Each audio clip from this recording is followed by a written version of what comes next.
আমি black coffee রেসিপিটা share করব। কিভাবে ঝটপট ব্ল্যাক কফিটা বানিয়ে খেতে পারবেন সেটা আজকে দেখাবো।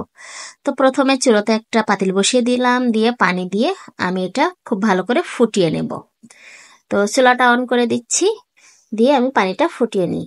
আর এদিকে একটা মগ নিয়ে নিলাম। এখন এর মধ্যে দিয়ে দেব হচ্ছে কফি। তো পরিমাণ মতো কফি দিয়ে দিলাম।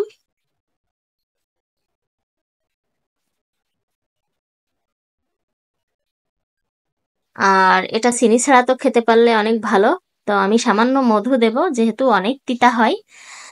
তো মধুটা দিয়ে দিলাম। এখন সেই ফুটন্ত গরম পানির মধ্যে দিয়ে দিচ্ছি, দিয়ে খুব ভালো করে এটা মিশিয়ে নিতে হবে। ব্ল্যাক কফিটা বানাতে অনেক সোজা, খেতে যেমনই লাগুক না কেন বানাতে কিন্তু খুবই সোজা। তো এইভাবে ঝটপট বানিয়ে খেতে পারেন। তো আমি খুব ভালো করে এটা মিশিয়ে নিচ্ছি। চিনিটা শরীরের জন্য ভালো নয়, তো একদমই শুধু অনেকেই খেতে পারে না, তো তারা একটু মধু দিয়ে খেতে পারে। তো আমার ঝটপট এই যে বানানো হয়ে গেল ব্ল্যাক কফি। এখন আর কি এটা খাওয়ার পালা। আর কে কিভাবে ব্ল্যাক কফি বানিয়ে খান অবশ্যই কমেন্ট করে জানাবেন। ভালো থাকবেন। নতুন কোনো রেসিপি